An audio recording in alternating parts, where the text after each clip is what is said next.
Mesdames, Messieurs, bonjour. À l'émission Le Touche-à-Tout aujourd'hui, je n'ai qu'un seul invité.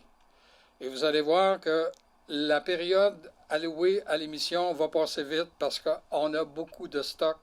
J'ai le plaisir d'avoir à mes côtés le directeur général de la Caisse Desjardins de la région de Thetford, M. Mathieu Tlich. Bonjour, Mathieu. Bonjour, Pierre. Pandémie oblige, au mois d'avril, l'Assemblée générale annuelle de la Caisse n'a pas eu lieu. On comprend maintenant un peu pourquoi. Physiquement, non. Physiquement, non. Ouais. Vous avez eu, justement, pas vous, nous avons eu, via le Internet, oui. une réunion, une assemblée générale. Virtuelle, effectivement. Virtuelle. Oui. Maintenant, c'est pas tout le monde là, qui l'a suivi, autant que quand on va... l'année dernière, l'Assemblée générale annuelle a eu lieu au centre de congrès. Le centre des congrès était plein. Et auparavant, c'était à la salle du Sceau, et la salle est toujours pleine. Je serais surpris qu'il y ait eu autant de monde qui ont écouté d'une façon virtuelle l'Assemblée générale. Bon point, effectivement. En moyenne, habituellement, c'est 350-400 personnes. Ah oui. Là, on parle d'une centaine de personnes cette année. Ouais. Alors, si tu permets, si on revient, on va en profiter là, pour revenir un peu sur l'Assemblée générale annuelle qui sert à dire aux gens, voici où on en est rendu dans notre caisse, c'est quoi le portrait de la situation. Alors, est-ce que la Caisse populaire, puis on reviendra sur les effets de la pandémie après ça, là. Mais est-ce que la Caisse populaire, au 31 mars, parce que c'était la... Non, c'est vous autres, votre année financière, c'est de l'année...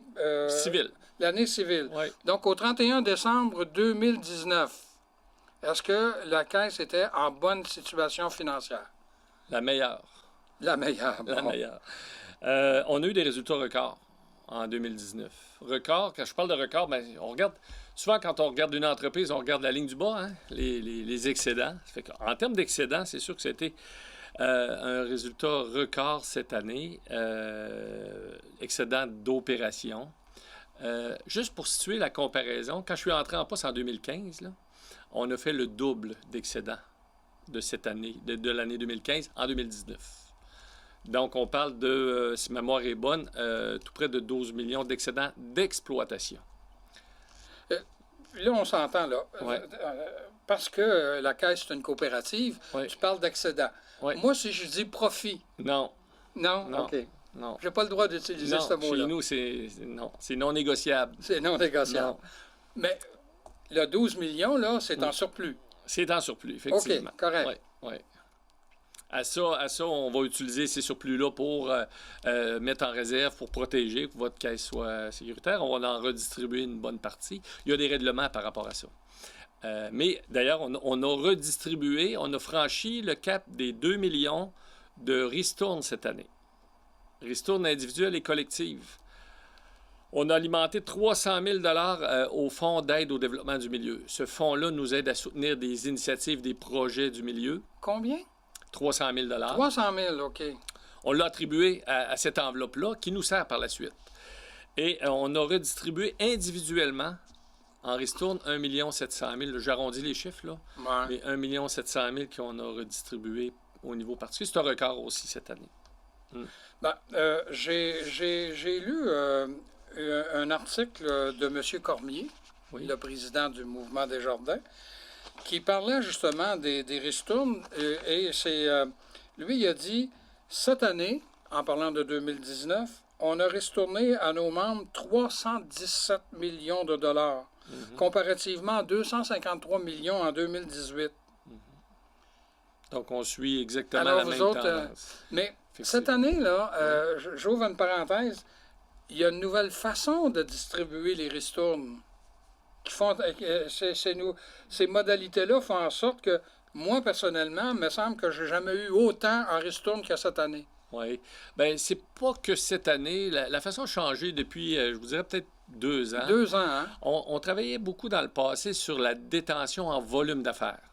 Donc, on privilégiait, comme institution financière, comme coopérative, on privilégiait le volume d'affaires. Donc, plus tu as de prêts, plus tu as d'épargne, plus tu avais de ristournes. On a scindé en deux cette année. Depuis 2 ans, on a scindé en deux. On y va maintenant sur la détention. Donc, tu n'as pas nécessairement... Tu as une partie volume, mais tu as une partie aussi détention. Tu peux détenir des produits et on va te donner une ristourne de détention. Donc ça vient finalement aider. Souvent, on va parler des jeunes familles. Des jeunes familles qui n'ont peut-être pas beaucoup de volume monétaire, mais qui détiennent, qui ont des besoins financiers. Puis notre préoccupation, c'est justement d'être capable, par la ristourne, d'être significatif pour redonner à ces jeunes familles-là des montants alors qu'ils en ont besoin. Oui. Et quand tu parles des produits financiers, des produits de Desjardins, là, ça comprend, comme moi, là, moi, mes assurances vie, maison puis auto, c'est Desjardins. Oui. OK? Donc, c'est Donc, ça. j'ai reçu une part de ristourne qui venait de mes 3 assurances. Exactement. Plus... plus la ristourne sur les volumes. Oui, effectivement. Oui, oui, tout à fait. Et comme je te dis, moi, cette année, là, pour 2019, c'est la première fois que je reçois autant. Je suis bien content. Je suis bien content de l'entendre. Ben oui. Alors, tu dis 1 700 000 $ de ristourne qui a été distribué ici dans la région. Là. Oui. Ça, c'est de l'argent comme ça. Là. Oui, aux particuliers et aux entreprises. Donc, la ristourne a eu lieu il y a 2 semaines. Oui. Ouais.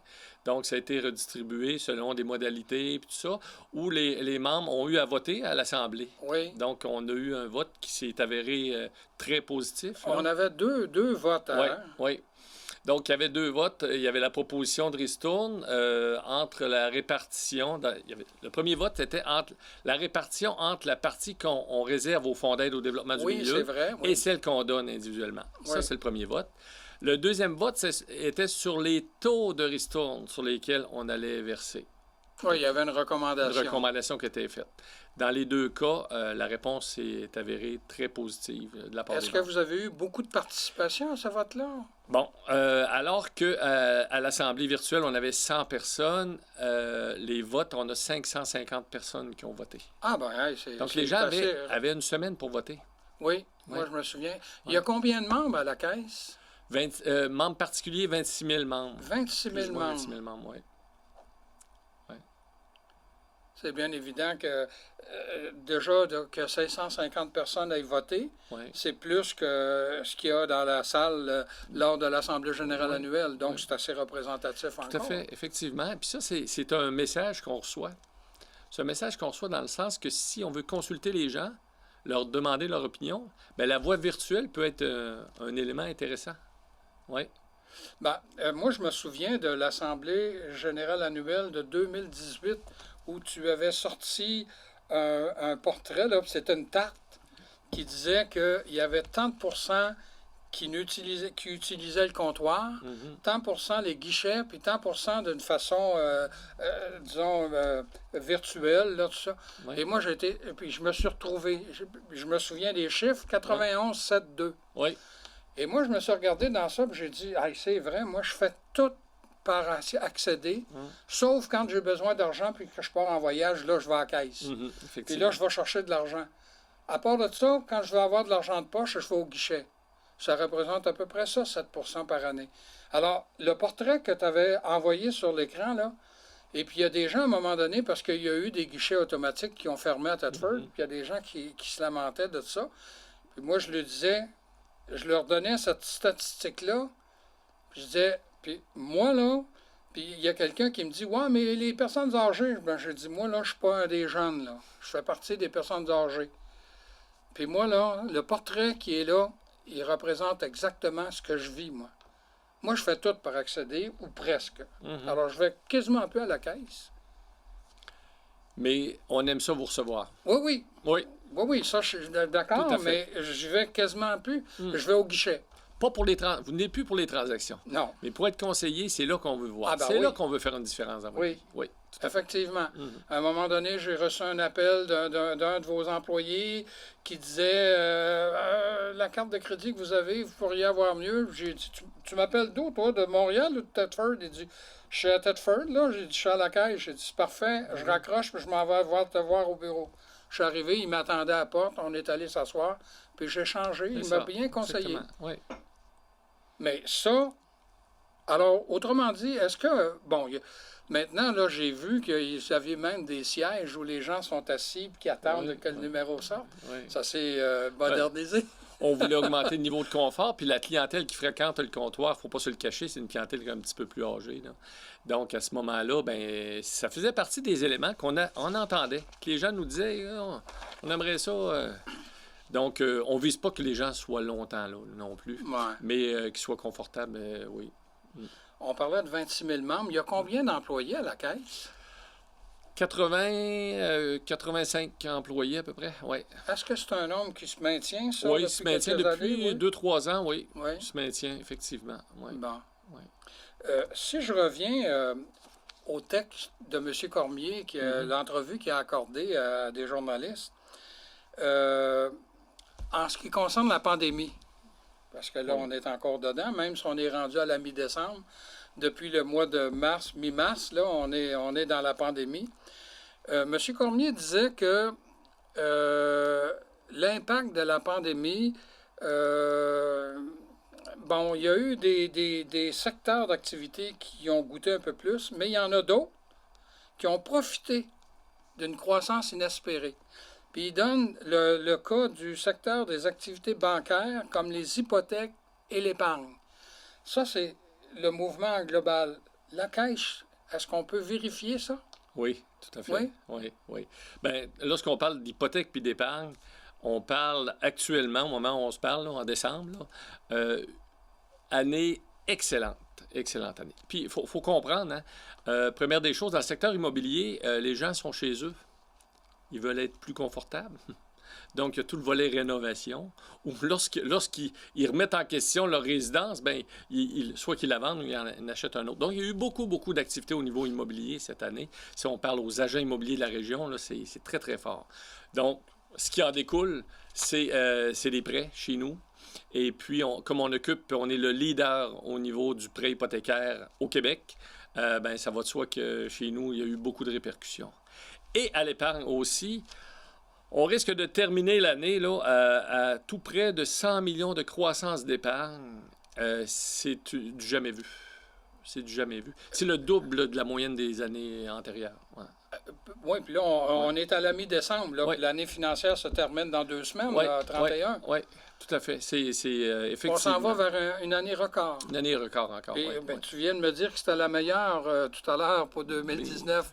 Alors, 2020, ça va être encore meilleur. Il faut croire que ça va être encore meilleur. Oui, tout à fait. Ben, M. Cormier disait justement que le confinement a amené les gens à moins consommer et à moins dépenser.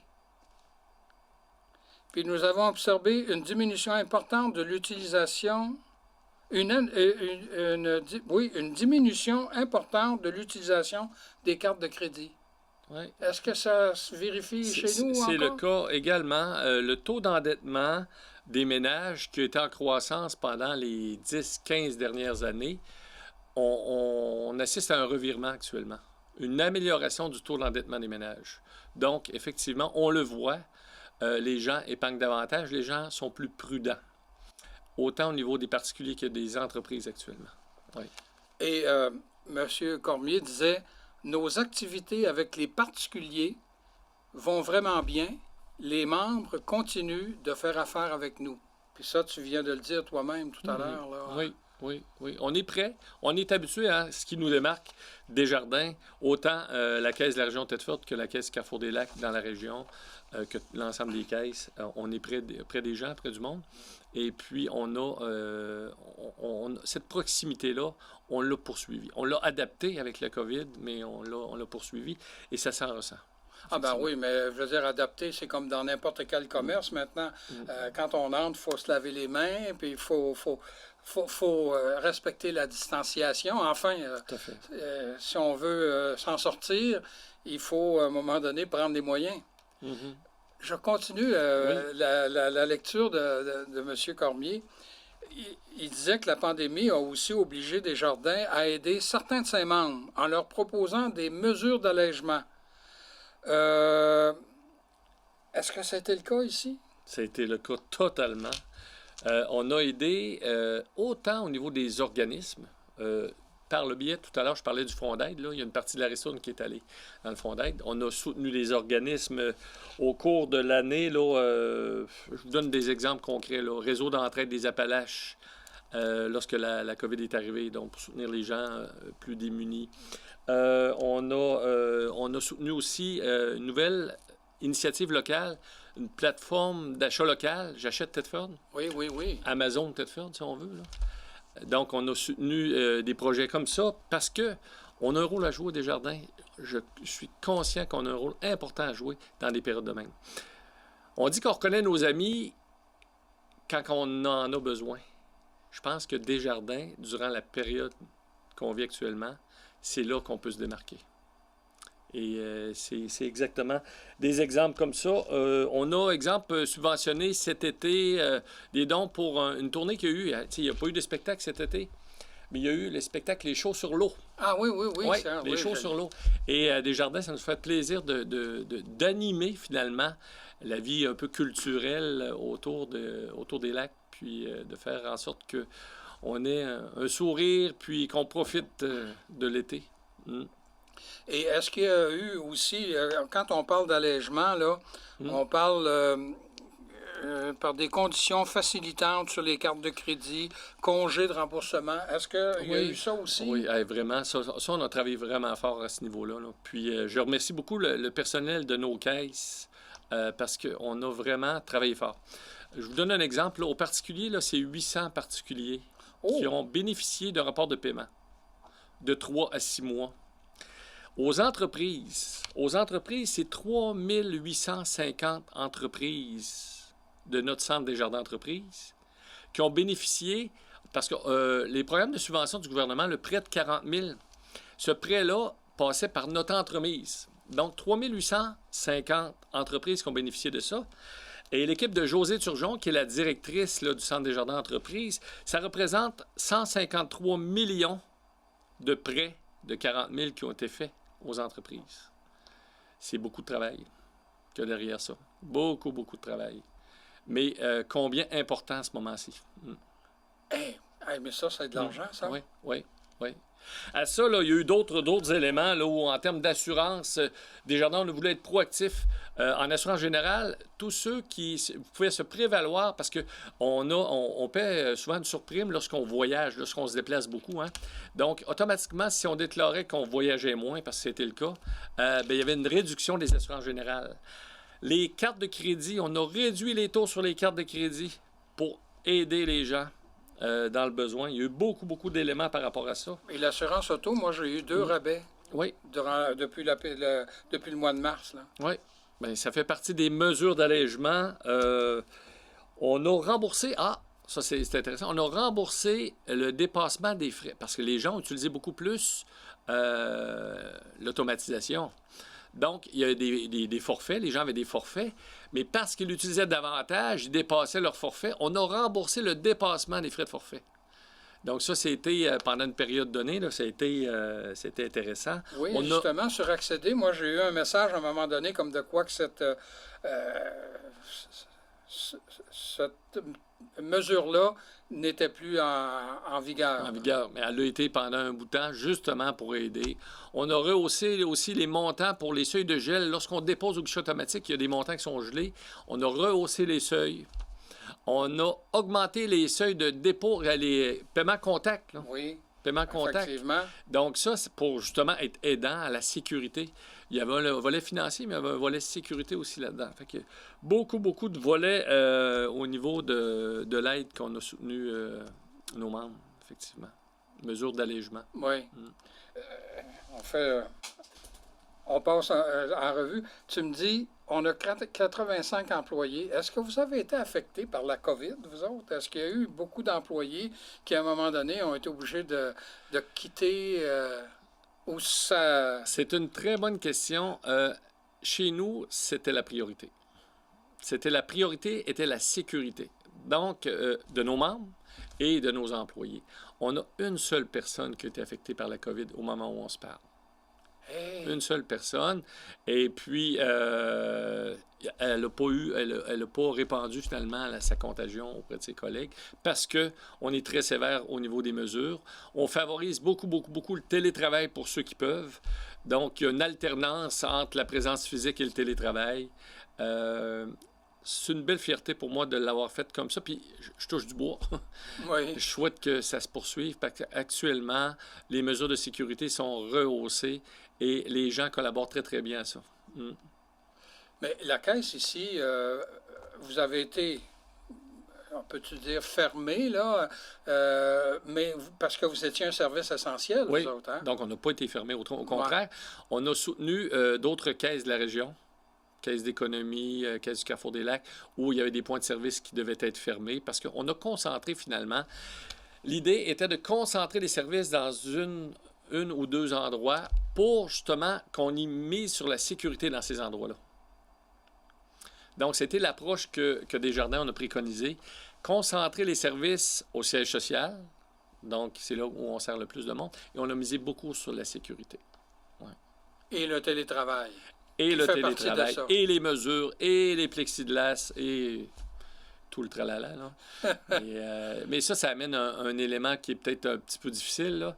C'est l'aspect, le côté humain. Là. Autant au niveau des employés entre eux, chez nous, les gens ont beaucoup de plaisir à travailler ensemble. Cet aspect-là devient un petit peu plus difficile.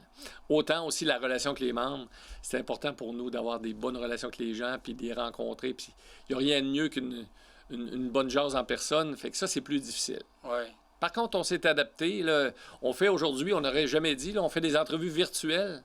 Et surprenamment, les gens apprennent à découvrir ces moyens-là et l'apprécient beaucoup. Beaucoup, beaucoup. Ben, il y a des annonces à la télévision où on voit là, justement des conseillers financiers avec le père de famille de FaceTime. Là, j'imagine que c'est ça. Oui. Et donc, vous autres aussi, vous utilisez à profusion? À profusion, effectivement. Ah, ouais. Puis, surprenamment, les gens aiment beaucoup ça. Puis, je fais juste penser, exemple, à mes parents ou à mes beaux-parents. La façon qu'ils communiquent avec leurs petits-enfants aujourd'hui, c'est quoi? FaceTime. FaceTime, c'est ça, effectivement. Donc, ils sont capables de le faire, puis ça se passe bien. Oui, c'est vrai qu'on est capable de le faire. Moi, je suis un grand-père, là. Oui. Mais de ne pas être capable de les prendre dans mes bras, mes deux popounes d'amour, là, ça, c'est dur. Ça, c'est difficile. Tu sais, depuis le mois de mars là, que je les regarde... Puis même quand on avait le droit de se promener puis qu'on allait à Boucherville, on se touchait pas, là. On gardait notre distance de 2 mètres. Et ça, je trouve ça dur. Maintenant qu'on se parle sur FaceTime, on se fait même des soupers FaceTime. Oui. Parce que c'est important de garder le contact. Donc, vous autres aussi, à la caisse, vous gardez vos contacts avec votre personnel. Ah, tout à fait. Puis, on axe beaucoup sur la sécurité. C'est certain qu'aujourd'hui, à la caisse, les gens entrent, il y a un triage. Faut pas que les gens perçoivent que c'est parce qu'on veut pas les voir. Non. C'est vraiment pour la sécurité.